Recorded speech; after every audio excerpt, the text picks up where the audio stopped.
दोस्तों नमस्कार, स्वागत है आपका यूट्यूब चैनल एबी टेक में। आज है 18 अक्टूबर 2024 और जान लेते हैं आज की महत्वपूर्ण खबरें जो आज के प्रमुख समाचार पत्रों पर छाई हुई हैं और आप लोगों के लिए बहुत ही इम्पोर्टेंट हैं। सबसे पहले यहाँ पर देखिए अपडेट है कि शिक्षकों के 1755 पदों पर चयन की जगी उम्मीद। 2013 में शुरू हुई 29,334 शिक्षकों की भर्ती में रिक्त रह गए हैं ये पद। परिषद ने अब इन पदों पर चयन के लिए भेजा प्रस्ताव। आप लोगों को बता दें कि 2013 में उच्च प्राथमिक विद्यालयों में 29,334 गणित विज्ञान शिक्षकों की भर्ती का विज्ञापन जारी किया गया था, जिसमें करीब 1755 खाली रह गए थे। ठीक है, तो ये 1755 पदों पर अब दोबारा से भर्तियों की उम्मीद जगी है। इसी के बारे में यहाँ पर अपडेट है कि शासन की अनुमति के बाद जिले स्तर पर काउंसलिंग कराते हुए नियुक्ति पत्र वितरित किए जाएंगे। शासन की अनुमति मिलने पर अभ्यर्थियों को राहत मिलेगी जो 5 साल से सुप्रीम कोर्ट में मुकदमा लड़ते लड़ते मानसिक और आर्थिक रूप से हार चुके हैं। तो 1755 जो खाली पद थे इसमें भरने को लेकर के कई सारी याचिकाएं लगी थी। उन सब के मद्देनज़र यहाँ पर बेसिक शिक्षा परिषद की ओर से शासन को रिक्त पदों का जो प्रस्ताव है वो भेज दिया गया है। ठीक है, अभ्यर्थी आलोक चौधरी और मनोज कुमार के अनुसार जनवरी-फरवरी 2015 तक 7 राउंड की काउंसलिंग के बाद टीटी में 82 अंकों के आधार पर सफल अभ्यर्थियों की 8वें राउंड की काउंसलिंग कराई गई और जनवरी-फरवरी 2016 में नियुक्ति पत्र दिया गया। इस बीच पूर्व में काउंसलिंग करा चुके लेकिन ज्वाइनिंग के लिए वंचित अभ्यर्थियों को नवंबर 2016 में नियुक्ति का अंतिम अवसर मिला। तो कुल मिलाकर के जो पद रह गए थे उनको नियुक्ति की उम्मीद जगी है। ये एक अच्छी बात है, आने वाले टाइम में आपको ये पद देखने को मिलेंगे। इसके साथ ही यहाँ पर देखिए अपडेट है कि सीधी भर्ती के लिए 109 पदों पर करें आवेदन। लोक सेवा आयोग ने सीधी भर्ती के लिए विज्ञापन जारी कर दिया है। 18 नवंबर तक आप लोग इसमें ऑनलाइन आवेदन कर सकते हैं। 25 नवंबर तक इसमें फॉर्म संशोधन भी कर पाएंगे। तो लोक सेवा आयोग ने कल 109 पदों पर नया विज्ञापन जारी किया है। इसमें ज़्यादातर जो पद हैं आपके वो मेडिकल डिपार्टमेंट से हैं, जैसे कि यहाँ पर देखिए लोक निर्माण उत्तर प्रदेश, आयुष आयुर्वेद, प्रशासनिक सुधार विभाग उत्तर प्रदेश, आयुष होम्योपैथी उत्तर प्रदेश, आयुष यूनानी और उच्च शिक्षा, ये सब प्रकार के यहाँ पर पद हैं। और इसमें जो है आवेदन आपके 17 अक्टूबर से लेकर के 18 नवंबर तक चलेगी। तो जो भी इच्छुक अभ्यर्थी हैं वो लोग यहाँ पर अपना देख लें। अगर किसी भी पद के लिए आप एलिजिबल हैं तो डिटेल नोटिफिकेशन को आप पढ़ सकते हैं। LTGIC के लिए एक बड़ी अपडेट आज निकल के आई है। यहाँ पर देखिए LTGIC भर्ती के लिए निदेशालय जल्द भेजेगा दियाचन। LTGIC MGIC प्रवक्ता भर्ती के नया दियाचन एवं समकक्षार्हता प्रकरण को लेकर के प्रतियोगी छात्रों के प्रतिनिधिमंडल ने गुरुवार को अपर राज्य की अजय द्विवेदी से मुलाकात की। वार्ता में प्रतियोगी छात्रों को बताया गया कि समकक्षार्हता विवाद जो है समाप्त हो चुका है। अब ये प्रकरण शासन स्तर पर लंबित है। शासन में कैबिनेट की मीटिंग के बाद प्रस्ताव पास होगा। इसके बाद शिक्षा निदेशालय की ओर से नया अध्याचन लोक सेवा आयोग को भेज दिया जाएगा। प्रतियोगियों ने कहा कि सभी मामलों को गंभीरता से लेते हुए जल्द ही LTGIC MGIC प्रवक्ता का नया विज्ञापन जारी किया जाएगा।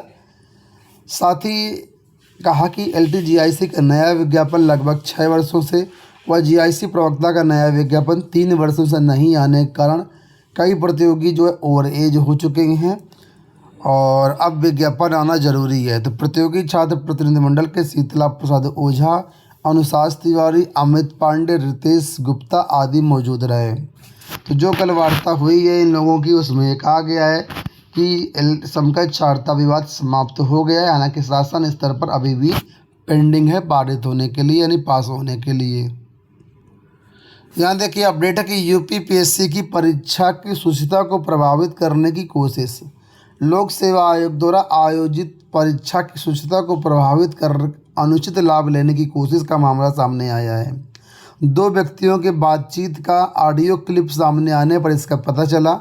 उप सचिव धर्मेंद्र कुमार त्रिपाठी की ओर से दर्ज कराई गई एफआईआर में कहा गया है कि भदोही स्थित Indian institute of corporate technology के निदेशक राजीव कुमार द्वारा आयोग को एक ईमेल भेजा गया।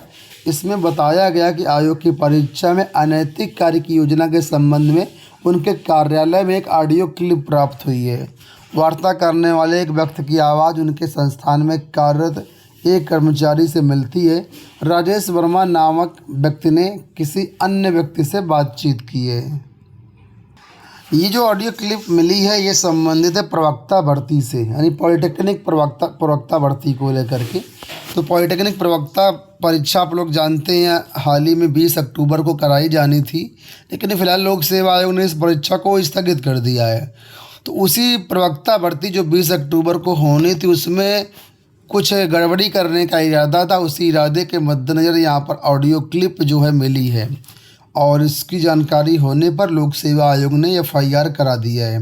देखिए लिखा है कि 20 अक्टूबर को प्रस्तावित उत्तर प्रदेश प्रावधिक शिक्षा अध्यापन सेवा परीक्षा 2021 के 8 विषयों की परीक्षा लोक सेवा आयोग ने बुधवार को स्थगित करने का ऐलान किया और गुरुवार को इसमें सेंधमारी की साजिश भी सामने आई है।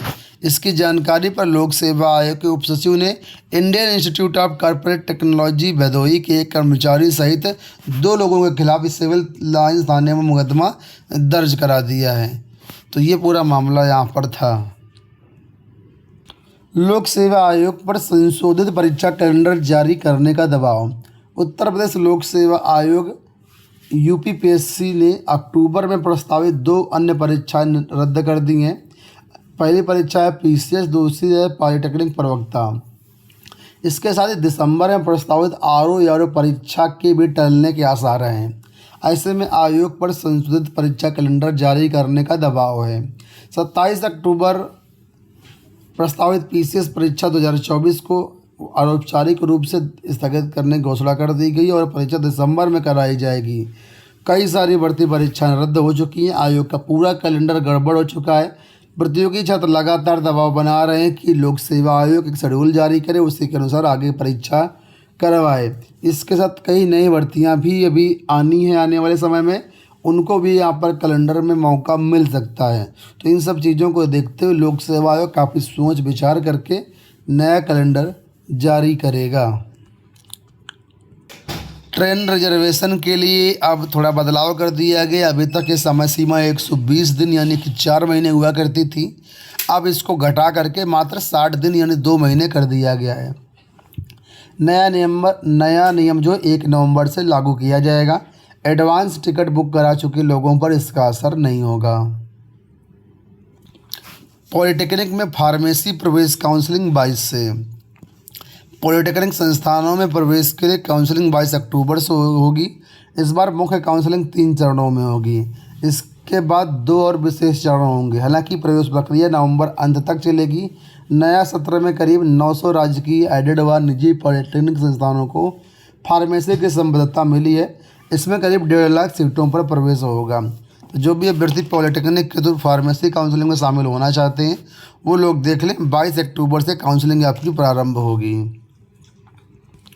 रोडवेज के चालकों परिचालकों को मिलेगा 1800 रुपये वर्दी भत्ता।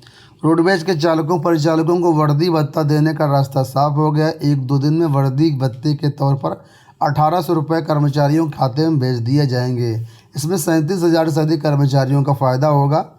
और परिवहन निगम ने बृहस्पतिवार को 6.70 करोड़ रुपये वर्दी भत्ते के लिए अनुमोदित कर दिए हैं। अंत में यहाँ पर सूचना यूजीसी नेट परिणाम को लेकर के 1,12,070 अभ्यर्थी पीएचडी के लिए पात्र किए गए हैं। एनटीए ने बृहस्पतिवार को यूजीसी नेट पात्रता परीक्षा के लिए बहुप्रतीक्षित परिणाम जारी कर दिया। इसमें 1,12,000 अभ्यर्थियों को क्वालिफाई किया गया है।